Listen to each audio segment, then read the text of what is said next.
Socks sir ने क्या करा कि भाई मैं आता हूँ, मैं जिम्मा उठाऊंगा, मैं करूंगा बच्चों के डाउट्स को क्लियर। तो वो क्या करते हैं, एक वॉल्यूम के लिए अलग से लॉ बना देते हैं। हाय एवरीवन, क्या हाल चाल, कैसे हो आप सभी? क्या सभी की पढ़ाई लिखाई अच्छी चल रही है?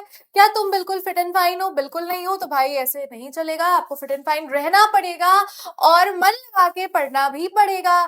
तो आज हम पढ़ने वाले हैं बेटा गैलो-साक्स लॉ, है ना। बहुत मजेदार सा लॉ है। एक्चुअली होता क्या है ना कि हम law of conservation of mass पढ़ लेते हैं, फिर उसके बाद हमारा दिमाग थोड़ा सा घूम जाता है, हम हर जगह यही लॉ लगाने लग जाते हैं। हम सोचते हैं जितनी इधर चीजें हैं उतनी इधर भी चीजें मिलनी चाहिए।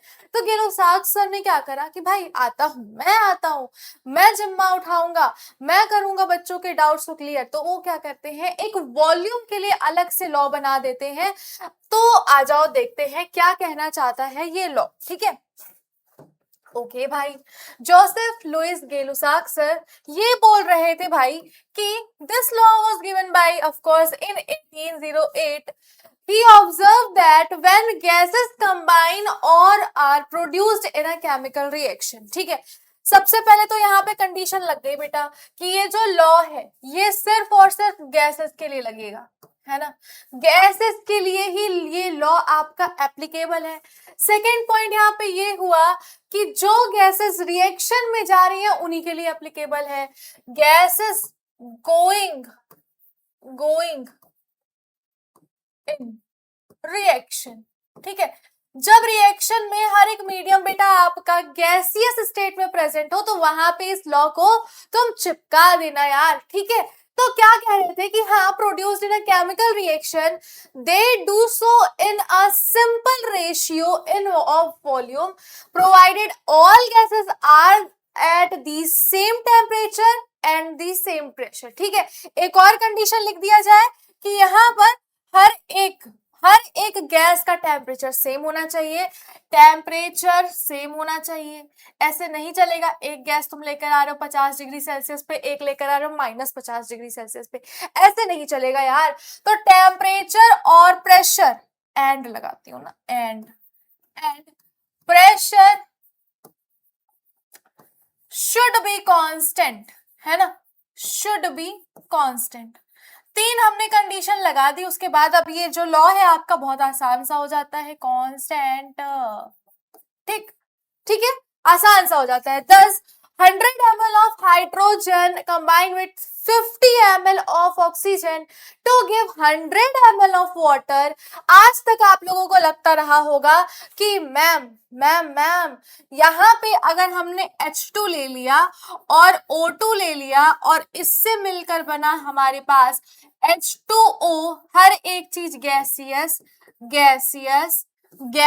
स्टेट में प्रेजेंट होनी चाहिए। तो यहाँ पे हमको पता है भाई कि इसका जो हम स्टोइचियोमेट्री लिखेंगे वो 2H2 लिखेंगे, यहाँ पे 1 रहेगा, यहाँ 2H2O हो जाएगा, ठीक है। हमारी सोच आज तक क्या थी ना कि अगर हमने इसको 100 ml ले रखा है, ठीक है, और इसको हमने 50 ml ले रखा है, तो ये क्या हो जाएगा, 150 ml बनाएगा। ऐसा हम सोचा करते थे क्योंकि law of conservation of mass आया था भाई, तो हम हर जगह उसी को अप्लाई करते गए। फिर बाद में ये आए सर आए, ये कहे नहीं डाउट हो रहा है तुम लोगों को, वॉल्यूम में जब भी कोई गैसेस रिएक्शन करती हैं बाय वॉल्यूम जब चेक करोगे तो वहां पे सिंपल रेशियो मिल सकता है, but law of conservation of volume नाम की कोई चीज नहीं पाई जाती है। वॉल्यूम और मास में एक बेसिक अंतर होता है बेटा, वॉल्यूम सिर्फ स्पेस बताएगा कि वो कितना स्पेस कवर कर रहा है, मास अमाउंट ऑफ सब्सटेंस बता देगा। तो दोनों में जमीन आसमान का अंतर है। तो इनके according law of conservation of mass तक ही आप पढ़ो, मास को कंजर्व करो, यानी कि यहाँ पे अगर 100 ग्राम लेते, 50 ग्राम लेते कोई सॉलिड कंपाउंड, तो यहाँ पे हमारे पास क्या में बनता, 150 ग्राम का कोई भी रिजल्टेंट प्रोडक्ट बनता। बट हम यहाँ पे क्या कर रहे हैं, बाय वॉल्यूम चल रहे हैं, तो यहाँ पे 100 ml 50 ml, तो यहाँ पे 100 ml ही बनेगा। और आप लोग कहोगे कि मैम कैसे पता करेंगे, है ना, ये पता कैसे चलेगा मैम कि यहाँ 100 ml ही बनेगा? आ जाओ देखते हैं बेटा, देखते हैं, है ना। देख लेते हैं यार, देख लेते हैं। देखो, 1 वॉल्यूम ऑफ हाइड्रोजन मतलब एक कोई पर्टिकुलर वॉल्यूम है हाइड्रोजन का, फिर एक और सेम टू सेम उसी हाइड्रोजन का क्या हो गया, एक और वॉल्यूम है हाइड्रोजन का, मतलब 2 वॉल्यूम हमारे पास क्या है, हाइड्रोजन है। ठीक है, तो हमारे पास H2 के आगे हमने 2 लगा दिया है। ये जो आपका नंबर है ये स्टोइचियोमेट्रिक कोफिशिएंट है, इस पे भी लेक्चर बना दूंगी, टेंशन ना लो। ठीक है, ये क्या बताएगा कितना मोल आपने लिया है, या फिर कितने नंबर ऑफ मोल्स जा रहे रिएक्शन में, या फिर कितनी स्टोइचियोमेट्री है। साथ ही साथ आप इसी से बेटा वॉल्यूम रेशियो भी बता सकते हो। ठीक है, ओके, प्लस यहाँ पे आप देख रहे हो 1 वॉल्यूम ऑफ आपका O2 है, तो यानी कि 1 ऑफ O2 ये बनाता है 2 वॉल्यूम्स ऑफ वाटर वेपर। अब आप कहोगे मैम 3 डिब्बे थे, एक तो गायब हो गए। यही तो ये कहना चाहते थे कि वॉल्यूम की बात चल रही है। आपने पढ़ा था, अभी तो पढ़ा नहीं था, अभी डॉल्टन्स की एटॉमिक थ्योरी पढ़ोगे, वहां पे बताया जाएगा कि जब भी कोई रिएक्शन होती है एटम्स रीअरेंज कर लेते हैं। ठीक है, यहां से यहां उठ के जाने के बाद मॉलिक्यूल्स, यहां से यहां उठ के आने के बाद मॉलिक्यूल वैसे बिहेव नहीं करेंगे जैसे वो अकेले रहने पे कर रहे थे, वो एडजस्ट कर लेंगे, कहेंगे हम कम जगह में ही एडजस्ट कर लेंगे, कोई दिक्कत नहीं है।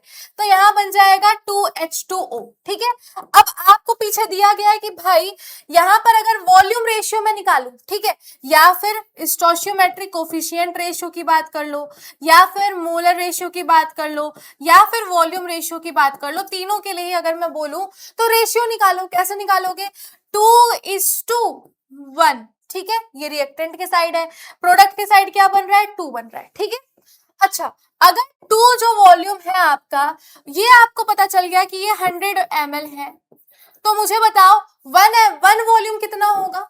अगर 2 वॉल्यूम जो यूनिट है वो आपकी 100 ml बन रही है, तो 1 वॉल्यूम कितना होगा यार, बताओ मुझे, बताओ बताओ बताओ कितना आएगा। हाँ, आधा कर दोगे, हाफ कर दोगे यार, तो 50 ml आ जाएगा। ठीक है, अब अगेन यहाँ पे तुम देख रहे हो 2 आ रहा है, 2 आ रहा है, तो 2 की कुछ वैल्यू थी, 2 वॉल्यूम यूनिट की कुछ वैल्यू थी, क्या थी, 100 ml थी। बस ऐसे ही पता कर लोगे यार, खत्म। यही तुम्हें सीखना है। और ध्यान रहे बेटा, ये जो भी वॉल्यूम रहते हैं ना, लिख लो यहाँ पर, the volume of gases going in reaction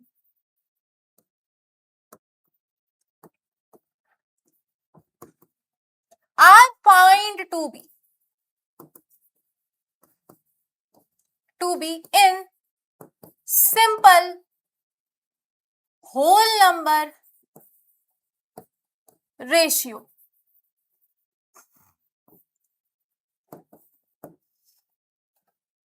ठीक है, अब एक और चीज पढ़ लेते हैं, है ना, अभी एक और चीज पढ़ लो।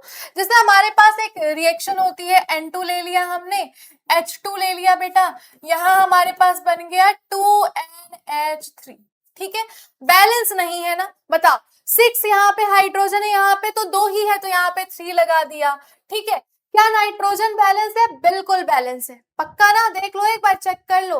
अमोनिया बनाना है तो नाइट्रोजन 3H2 लेंगे हम। ठीक है, अब यहाँ पे तुम मुझे बताओ वॉल्यूम रेशियो निकालेंगे तो क्या निकालेंगे, बताओ, 1:3:2 निकालेंगे। ठीक है, अगर तुम्हारे पास इस 1 वॉल्यूम की यूनिट दे दी जाए 50 ml, ठीक है, तो 3 यूनिट कितनी होगी बेटा, 3 × 50 कितना आ जाएगा, मुझे बताना, जरा जल्दी बताना बेटा, 150 ml आ जाएगा। लेकिन अब तुम देख पा रहे हो यहाँ 2 है, 2 यूनिट है, तो 2 यूनिट कितनी हो जाएगी, इसका जस्ट डबल, तो 100 ml। तो यहाँ पे तुम एक अच्छी चीज ये देख पा रहे हो कि हाँ भाई, सिंपल होल नंबर का रेशियो अगर दे दिया जाए तो हम वॉल्यूम फाइंड आउट कर सकते हैं, है ना। तो फायदा हो रहा है इस लॉ से। तो आज के लिए इतना ही, चैनल को सब्सक्राइब कर दो, फॉलो कर दो और शेयर कर दो दोस्तों में, और लाइक कमेंट किए बिना अगर तुम गए बेटा, अगर तुम गए खोज खोज के डांटूंगी एक एक को। ठीक है, पढ़ो लिखो, मस्त रहो, एंजॉय करो, मिलते हैं नेक्स्ट लेक्चर में, तब तक के लिए बाय बाय, टेक केयर।